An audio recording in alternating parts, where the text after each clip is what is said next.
Please. Someone help her. The old woman's voice was barely a sound at all, more like the wind catching something fragile and breaking it. Her hands were pressed flat against the concrete floor of the Montreal Metro station, arms shaking, groceries scattered around her like a small catastrophe. 32 people walked past her in the next 4 minutes. Some looked. Most didn't. One stopped. But before that evening, before the station, before everything changed, you need to understand who that person was. Because the story doesn't start underground. It starts in a kitchen in Verdun at 5:40 in the morning, with a woman standing at a counter she'd stood at for 31 years. Her name was Irene Kowalczyk, 67 years old, retired school custodian, Polish-Canadian, second generation, born in the same neighborhood she still lived in a duplex her parents bought in 1971 and left to her when they passed. She kept the lower unit, rented the upper one for $900 a month to a young couple from Laval who paid on time and never complained about the pipes. She was grateful for both things. Every morning started the same. 5:40, alarm. Irene rolled out of bed, carefully, because her right hip had been giving her trouble since February, and the physiotherapist had told her to stop sleeping on her side, which she did for 3 weeks before going back to sleeping on her side. She walked to the kitchen in the dark. Didn't need the light. She'd walked that path 10,000 times. She knew exactly where the loose floorboard was, where the radiator kicked every morning at 5:55, where her late husband's chair sat at the table that she'd never moved, never would. She made coffee, poured 1 cup, left the second burner empty. On the fridge, 2 things. A school photo of her granddaughter, Alyssa, 8 years old, missing both front teeth, grinning like the whole world was one big joke she was in on. And a letter, pinned in the corner, edges going soft from being handled. A letter from the hospital. Her son-in-law Michael had written the appointment date in red marker at the top, circled 3 times. 3 weeks from today. Breast scan. Routine follow-up, they said. Last year's had come back inconclusive. Irene touched the photo, not the letter. Then she got dressed. She was not a woman who inspired second glances. Short, round in the way that years and grief and a fondness for her mother's pierogi recipes make a person round.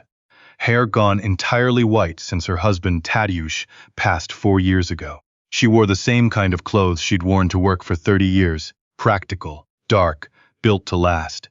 She didn't own anything that sparkled. She didn't see the point.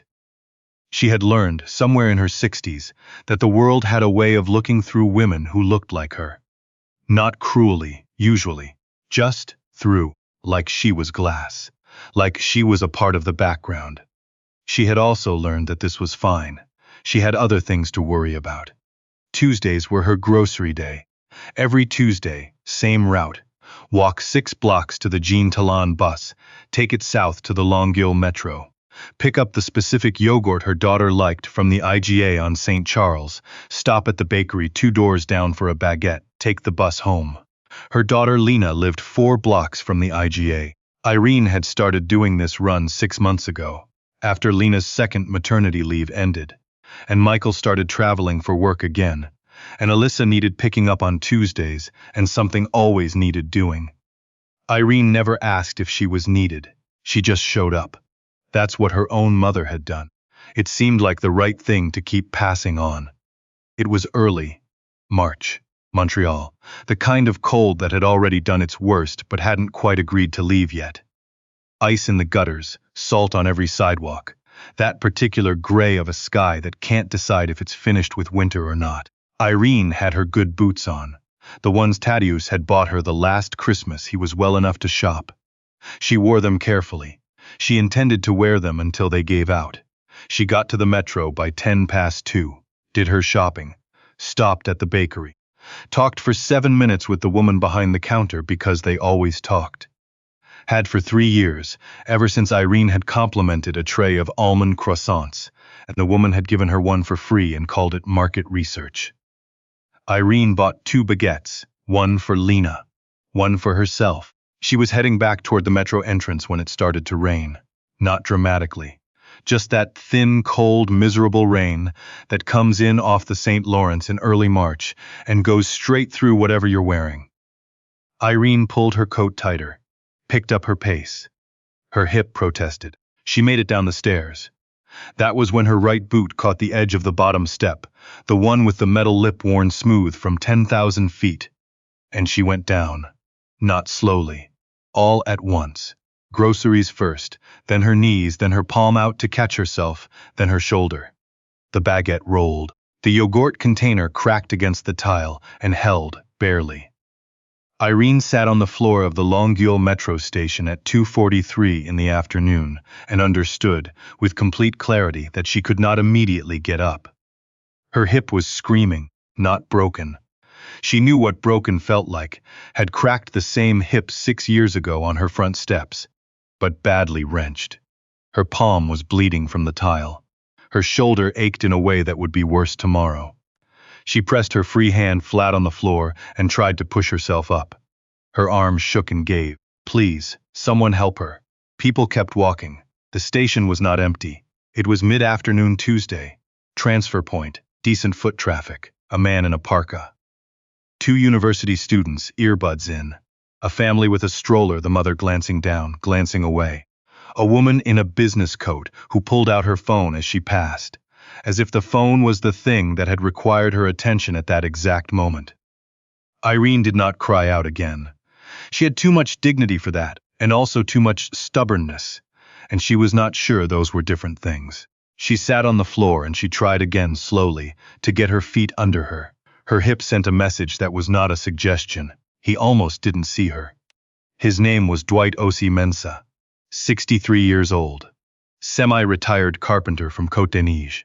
He'd come to Canada from Ghana 38 years ago with 2 suitcases and a trade certificate that Canadian employers spent the better part of a decade refusing to recognize.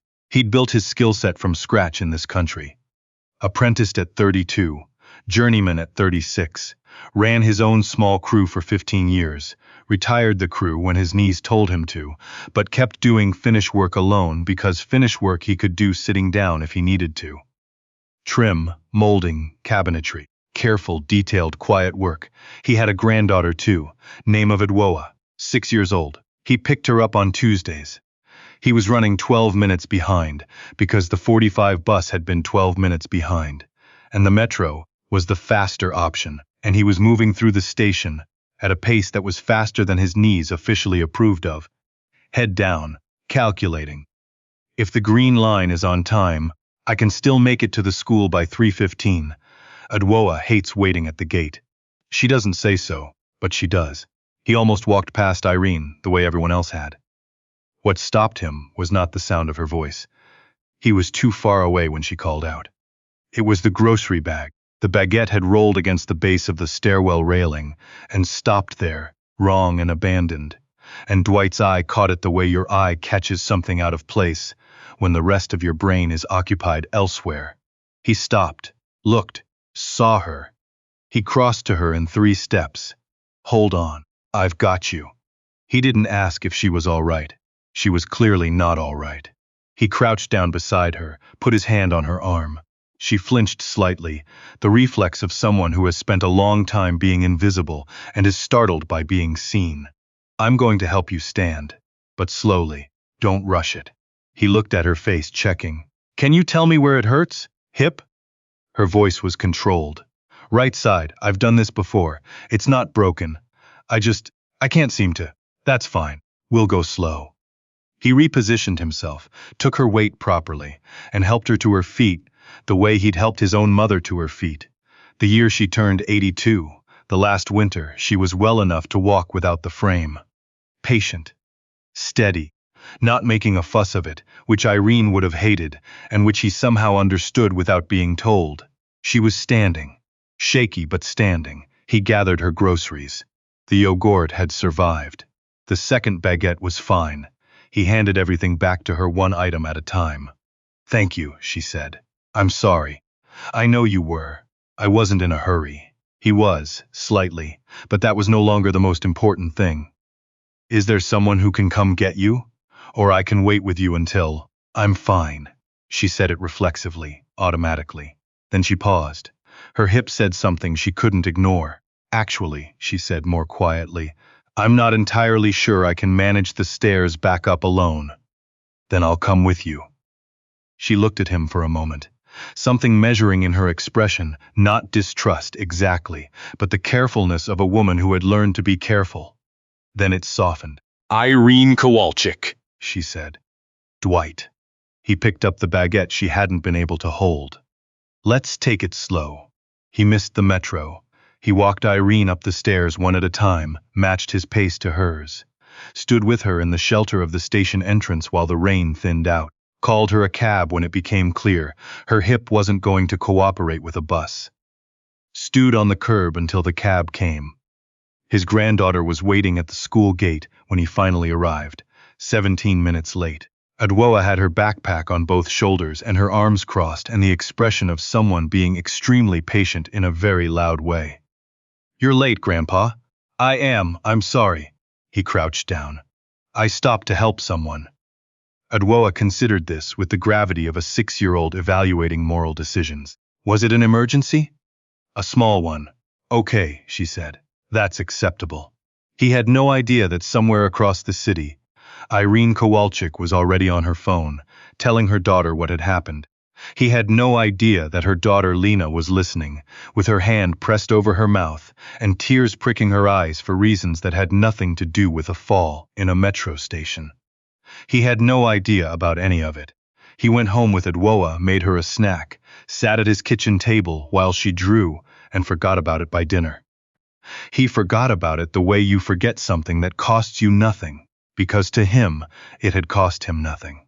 It had just been the thing to do. 3 days passed. On Thursday morning, Dwight was in the middle of installing a cabinet soffit in a kitchen in NDG when his phone rang. Number he didn't recognize. He almost let it go, then answered. Is this Dwight Osei-Mensah? A woman's voice. Warm, efficient, accustomed to being listened to. It is. My name is Irene Kowalczyk. You helped me in the Montreal Metro station on Tuesday. He set down his level. I remember. How's the hip? Sore. I've been told to rest it, which I'm doing poorly. A pause and something that might have been a dry smile he couldn't see. I'd like to see you if you're willing. There's something I want to discuss. He said he'd think about it. Then said yes, because she sounded like the kind of person who had a reason. They met the following Saturday morning at a cafe in Verdun, 4 blocks from Irene's duplex. Dwight arrived first, ordered coffee, watched the door. Irene walked in with a cane he hadn't seen her use before. Moved slowly, deliberately, without apology. She wore the same practical coat. She had a folder tucked under her arm. She sat down across from him and got straight to it. I want to tell you something first, she said. 32 people walked past me on Tuesday. I counted. Dwight said nothing. I'm not telling you that to make you feel heroic. You don't seem like a man who needs that. She set the folder on the table between them. I'm telling you because it matters. Because I've been thinking about it for 3 days. And I want you to understand what it means that you stopped. He looked at her. This small, white-haired woman with the folder and the cane and the direct eyes. Something about her reminded him of his mother. Something else reminded him of no one he'd ever met. Irene, he said. What's in the folder? She opened it. Inside, building permits, architectural sketches, a letter from the Ville de Montreal, a photograph of a 2-story building on Rue Wellington that was currently empty, windows boarded, for lease sign faded to near illegibility. I've owned that building for 14 years, she said. My husband, Tadeusz, and I bought it when the street was still in trouble. We planned to renovate it together. He got sick before we could start. She touched the edge of the photograph. I've been paying the taxes on it ever since. Couldn't bring myself to sell it. Couldn't figure out what to do with it alone. Dwight looked at the photograph. The building had good bones. He could see it even in the picture. Original brick, wide front windows, solid structure under the neglect. I'm 70 years old, Irene said. Or I will be in April. I have enough money to do this, and I finally have a reason to do it now, and not next year, and not after that. My daughter has been telling me for 3 years that I need a project. She looked up from the folder. I want to turn it into something for tradespeople. A workshop space. Teaching space. For people who learned the way you did, who know things the schools don't teach the way you learned them. For people who can't afford the union apprenticeship fees up front. For new Canadians. For women coming into the trades late. She paused. I spent 31 years cleaning the schools in this city. I know exactly what didn't get taught. The cafe was warm, rain on the window. Dwight held his coffee cup and did not say anything for a long moment. Why me? He said finally. Irene looked at him with an expression that said she'd expected this question and found it slightly tiring. Because I spent 3 days finding out who you were, she said. My daughter has a friend at the Carpenters Union. Your name came up more than once. You trained 4 apprentices in 15 years, 2 of whom have their red seal. You fixed the roof of the Côte des Neiges Community Center for cost of materials and nothing else. You built a ramp for the family next door to you, so their son could come home from the hospital after his accident. She folded her hands on the table. I didn't stop you at the metro station, Dwight. I was on the floor of it. You stopped for me. That tells me the kind of person you are. And the kind of person you are is exactly the kind of person I need. He was very still. I'm not asking you to run it alone, she continued. I'll hire a director. I'll handle the administration. But I need someone to design the programming. Someone who knows what the real gaps are. Someone the students will trust. She closed the folder. And I would like it to be you. Outside, the rain was heavier now. On the street, 3 people hurried past with their collars up, heads down. A woman stopped at the bakery 2 doors down, the same bakery where Irene had bought the baguettes on Tuesday, and pushed the door open and went in out of the cold. Dwight looked at the building in the photograph for a long time. My knees, he said finally. Irene's expression didn't change. What about them? They're not what they were. Then we'll get you a good chair for the teaching room. She said it completely without irony. The point is the knowledge in your head and the patience in how you showed up on Tuesday. Your knees are secondary. He almost smiled. Didn't quite. I'd need to see the building. Of course. And talk to a lawyer about the structure of the thing. I have one, and think about it. Take all the time you need. She picked up her coffee. I'm going nowhere. He thought about it for 4 days. He thought about the apprentices he'd trained. Joseph, who now ran his own restoration crew in Rosemont. Marie Claire, who'd been the first woman on 3 different job sites, and had dealt with every bit of what that meant, and kept going anyway. He thought about the guys he'd met over the years who had the skills and couldn't get through the paperwork, couldn't afford the gap between learning and certification, couldn't find the door in. He thought about his granddaughter Adwoa, who had recently announced that she wanted to build things when she grew up, and who he had every intention of believing. He called Irene on Wednesday evening. I have conditions, he said. Name them. The programming has to be designed with the students, not for them. First cohort sits down with us before we finalize the curriculum. Whatever they say they need, we listen. Agreed. Partnership agreements for graduates with real contractors. Not volunteer placements, paid work. I've already been in conversations with 3 firms, and the space stays free for community use on weekends. Not forever. Trial year. If it's working, it becomes permanent. A pause. He could hear her pen moving, writing it down. Not just agreeing, writing it down. Agreed, she said. Anything else? Yeah. He looked at the photo of Adwoa on his fridge, the same way Irene had looked at hers on a Tuesday morning that felt like a long time ago. The name. I want input on the name. It's your building as much as mine now, Irene said quietly. Of course you do. They broke ground in June. Not literally. The building was an interior renovation. No ground to break. But the day the first contractor walked through the Wellington Street door with a clipboard and a plan, Dwight was standing there with his arms crossed and his good reading glasses on, examining the structural drawings with an expression his former apprentices would have recognized immediately. Serious, precise, already seeing what wasn't there yet.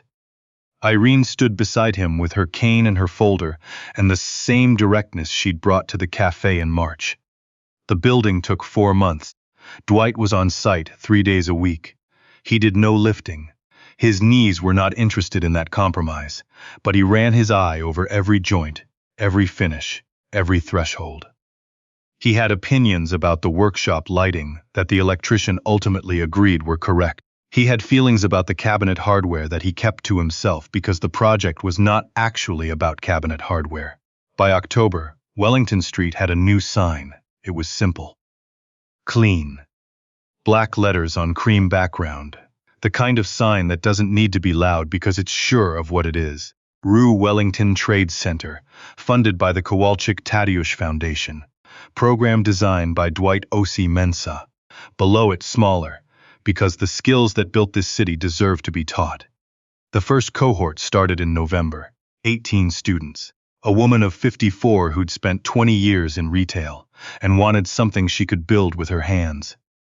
A 22-year-old who'd dropped out of college and was the best at spatial reasoning. Dwight had encountered in a decade, could see a structure in 3 dimensions without being taught how. A man of 41, originally from Senegal, with a civil engineering degree that Canada had spent 8 years not quite recognizing.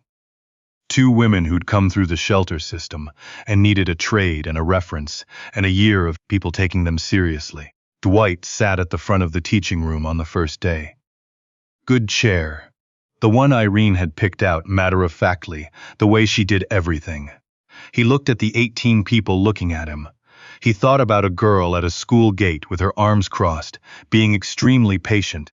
He thought about a metro station floor, a baguette rolling away, a man who almost didn't stop.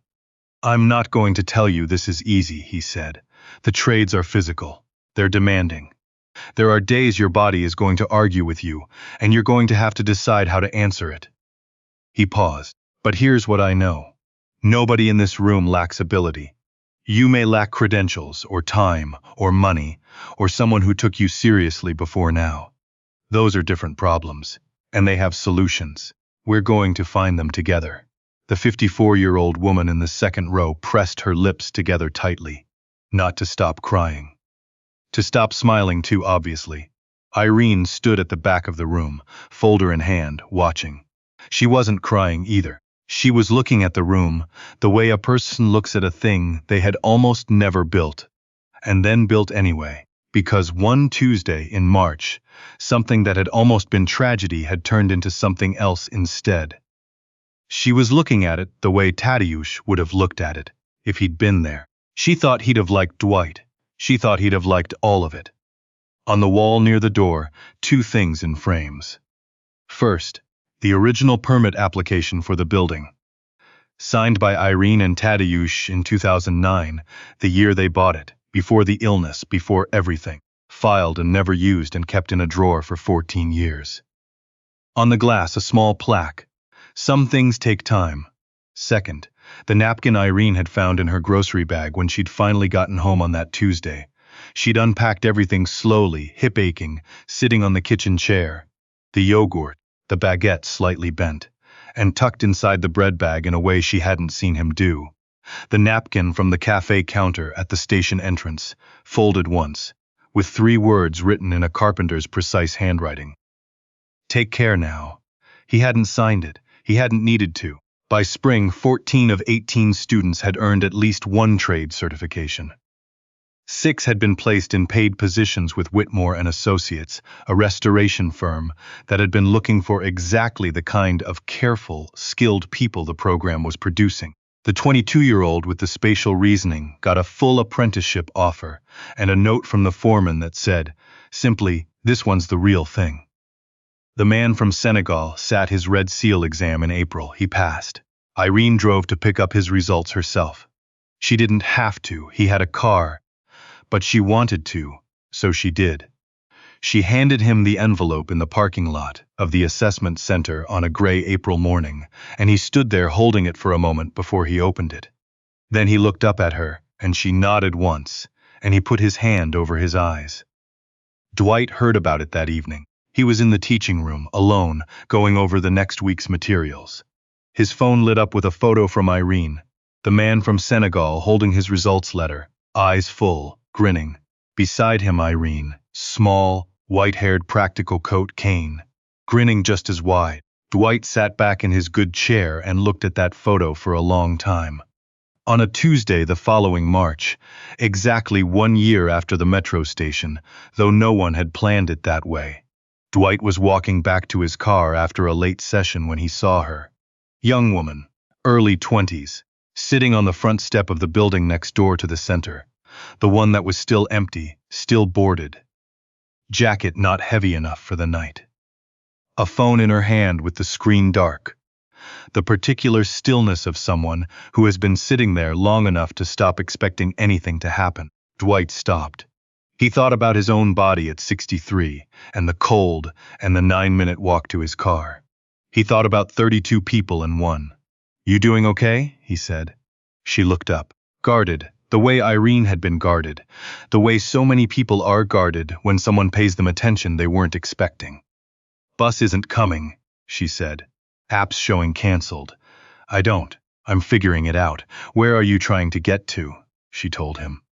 He knew the neighborhood. 15 minutes by car, 40 on foot in the cold.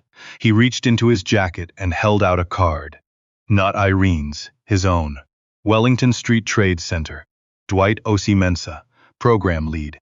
Below it, a handwritten addition he'd added to all his cards with a fine point pen, "Because someone did it for me. Tomorrow morning 9 o'clock, he said. "If you want to see what we do here, no obligation. Just come see." He looked at her. "Tonight I can give you a ride, or I can call you a cab. Your choice." She looked at the card for a long moment. "Why are you doing this?" He thought about a metro station floor. A baguette rolling away. A woman's voice, barely a sound. The 12 minutes he'd almost used as an excuse to keep walking. "Someone stopped for someone else," he said. "And then, that person stopped for me, and now here we are." He shrugged. "That's just how it goes, if enough people let it." She took the card. She came the next morning. That's the thing about a Tuesday in March, and an old woman on a floor, and a man who almost didn't stop. Nobody remembers the 32. Not even the 32. But Irene does. Dwight does. And now 18 people have a trade, and one man has a red seal he earned in a country that took too long to see him. And a young woman showed up on a Wednesday morning with her jacket still not heavy enough for the weather and sat in the back of the teaching room and listened. I think about Dwight a lot. I think about the 12 minutes he was already behind, and the way the baguette caught his eye, and the choice he made before he even knew he was making it. He didn't stop because he had something to give. He stopped because stopping was the right thing to do, and he was the kind of person who did the right thing even when it cost him the metro. That's it. That's the whole thing. Not a big dramatic calculation, just a man who looked down at a woman on a floor and thought, "I have hands, she needs help. This is what hands are for." We tell ourselves we'll show up when we have more time, more money, more bandwidth, more of whatever it is we feel we're short on right now. But Dwight Osei-Mensah was running 12 minutes late and had a 6-year-old waiting at a school gate, and he still stopped. Irene Kowalczyk had a hospital letter on her fridge and a hip that had already cost her once, and she still got up every Tuesday and made the trip because somebody needed the yogurt and the baguette and the 4 blocks of showing up. The people who change things rarely do it because the moment was convenient. They do it because the moment was there, and they were there, and they chose not to keep walking. So I'll ask you the thing I keep asking myself. If it had been you coming down those stairs that Tuesday, if you had been the 33rd person to see Irene on that floor, would you have been number 33, or would you have stopped? Drop that in the comments. I mean it. I want to know. And if this story found you at the right moment, share it with someone who needs to hear it today. Like this video, subscribe to this channel, hit the notification bell, because these are the stories worth keeping. You don't have to have everything figured out before you start showing up. You just have to show up. That's enough. That's always been enough.